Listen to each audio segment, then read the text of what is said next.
Hey, baby, I'm Robin Roberts, and I'm alive in South Beach. Hi, I'm Dina Stewart. And I'm Stuart Stewart. And we're alive on South Beach. A show with a little bit of this and a little bit of that. I got you to laugh, didn't I? You did. You know, the red carpet has become a staple at just about every public event, and even at some private events. And it's an opportunity for celebrities to be photographed, as well as people who want to be celebrities think that they're celebrities by standing in the same place that celebrities stand. Or they stand with a celebrity and are photographed with them. So it benefits everybody. I was a fan of yours in New York, and I used to go to a lot of your concerts. And what are you up to these days? I started a new band about 4 years ago in Nashville called Blue Sky Riders. It's with Gary Burr, who's a Nashville Songwriter Hall of Famer with 15 #1 songs to his credit. Georgia Middleman, who's got about 5 top 10 songs to her credit as a writer. And the three of us, of course, are singers. We write everything together as a trio. And we're just finishing up our second record together. And how does it look? It's been a lot of fun to start a new band and to build it out, kind of feeling like I'm starting over again. It's kind of the sort of thing you do when you're 20. No, that's the sort of thing you do when everybody thinks you're supposed to retire. When you're supposed to get out of it. You just say, I need one more great adventure. I want something that's going to challenge me and make me feel good about the way I spend my time. Yeah, if you don't have a passion, you kind of dry up and blow away. You know, you have to keep active. I have to stay creative. I tried to retire at 50, and I learned the hard way that I can't do that. I have to stay creative and stay in the trenches, stay writing and recording. That's what keeps me excited. That's what keeps me feeling alive. One more question. Who are you wearing tonight? Who am I wearing? Well, this is a John Varvatos coat. It's beautiful. Thank you. Hi, Dina Stewart. Dina Stewart. You called her the Dina. I met Dina Stewart in a gazebo of a hotel in this town. Blue at the Napti. Yes, event. about a year and a half ago. Yes, and I think her hair was a slightly different color that day. Well, it was purple, but you know. Wait a minute, it's looking pink right now. It's all in the You know what that is? That's amethyst. She did that for me. So what are you up to these days? Oh gosh, doing a lot of stand-up and probably doing more fathering than stand-up, but having a great time. You know, it's fun to travel around and get. The day I met you all, it was my first time ever in Florida. No man should be over 50 and not have been to Florida a lot. So but tell them why. Isn't this the place that has the best eye candy in the world? Well, you know, I can't take my eyes off her, and I'm supposed to be looking at you. That's the answer right there, right there. People behind the camera are fine in this town.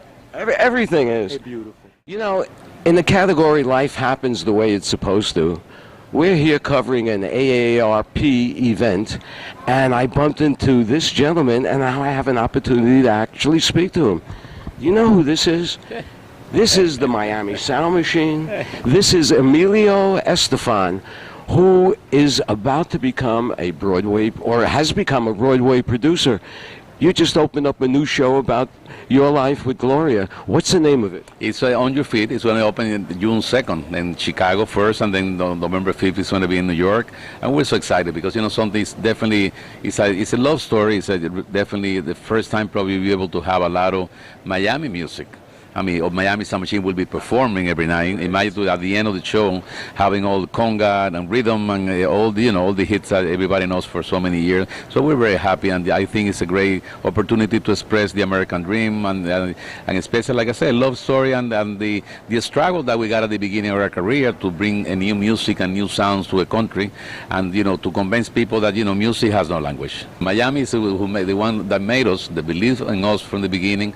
I think it's going to be a lot of people from Miami coming to see the show in Chicago and then in Broadway. So I hope to see you and all my friends from Miami and Miami Beach and everybody that we love very much, and we always owe a lot to them. So thank you so much for being here. Thank you. And get ready to start dancing over there and say hello when you come. I certainly will.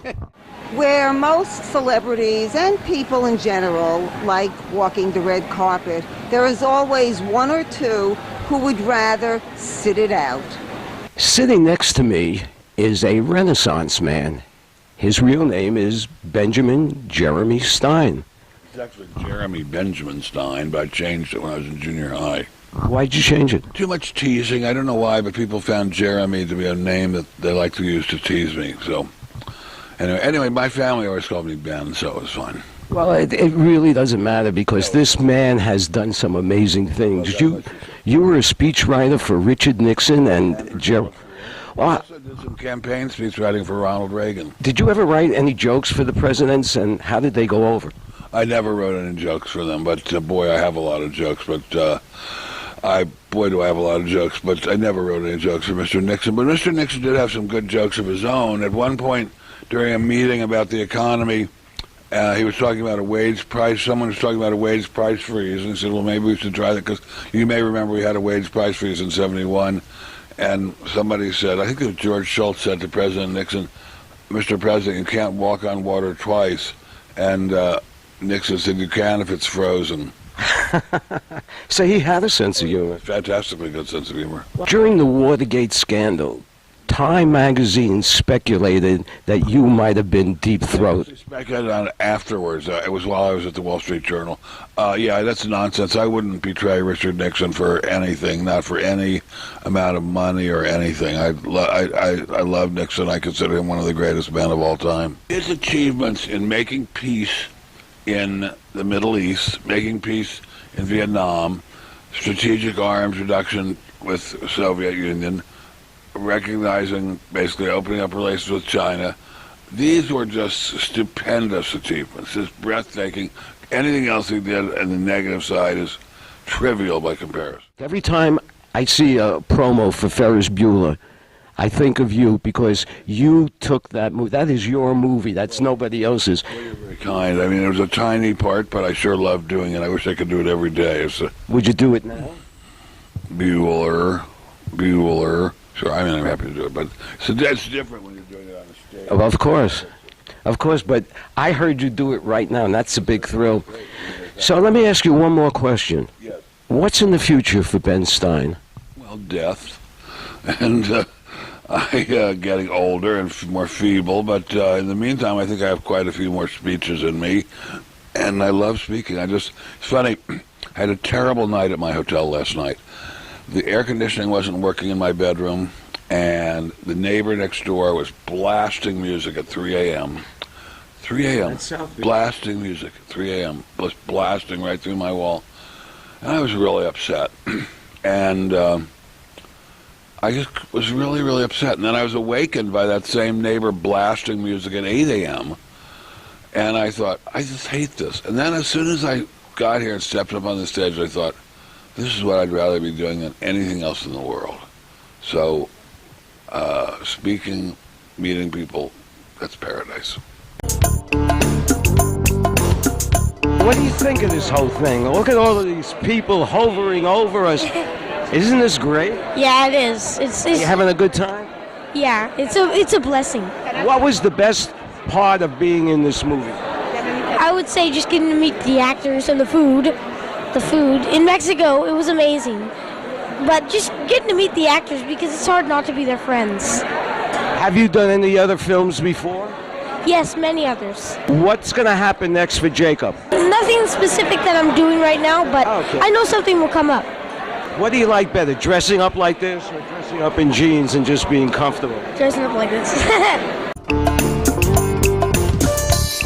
You're being honored tonight at the Miami Beach Chamber of Commerce Gala. What are they honoring you for? For my lifetime achievements. Well, tell us about the really big one you just told me about.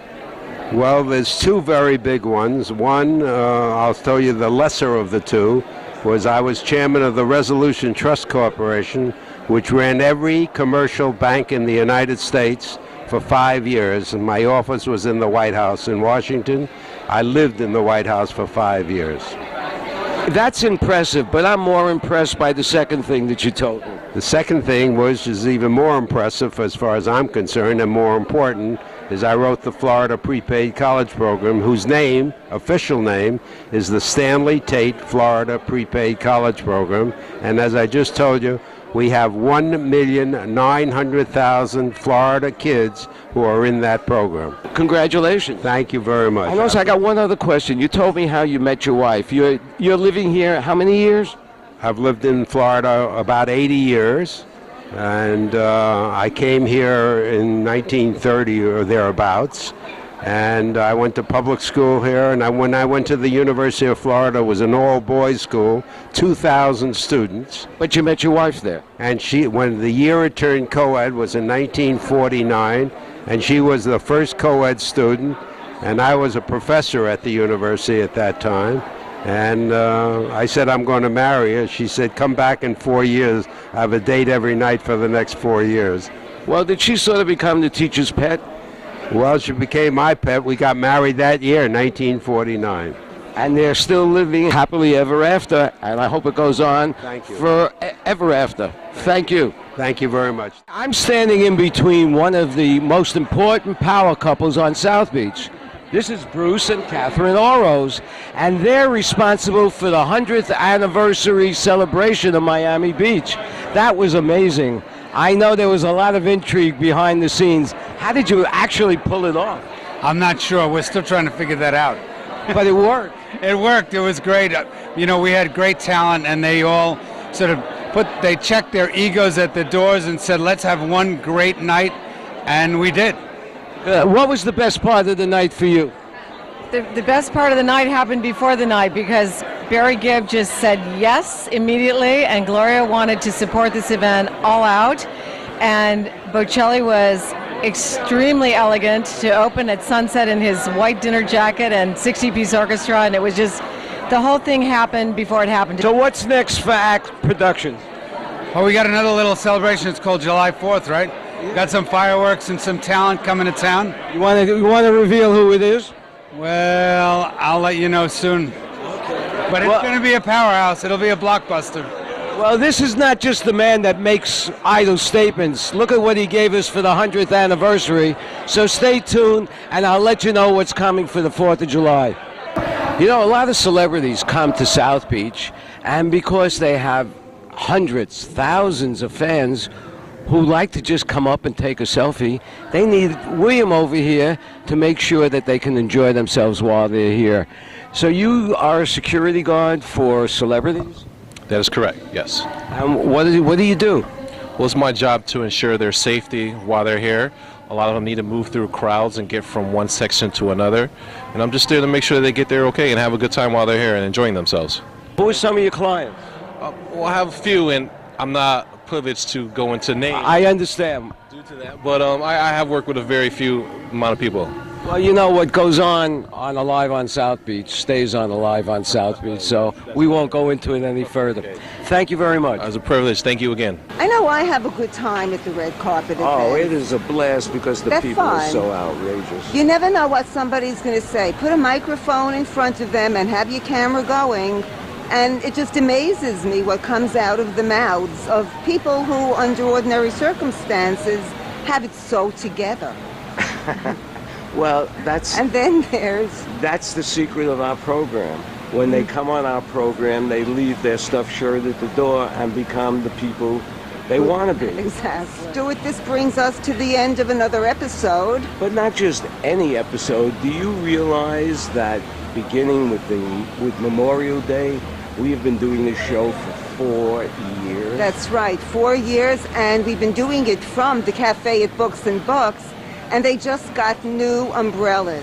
So that's why it looks as if we're sitting in an orange tent. So when you're on Lincoln Road and you want to look for the restaurant, just look for the new orange umbrellas. They're really, really bright and festive. Well, anyway, this is Stuart Stewart. And I'm Dina Stewart. And it's time to say so long for now. And watch us on Alive on South Beach for syndicatednews.net. Hi, I'm Chaka Kahn, and I'm alive on South Beach.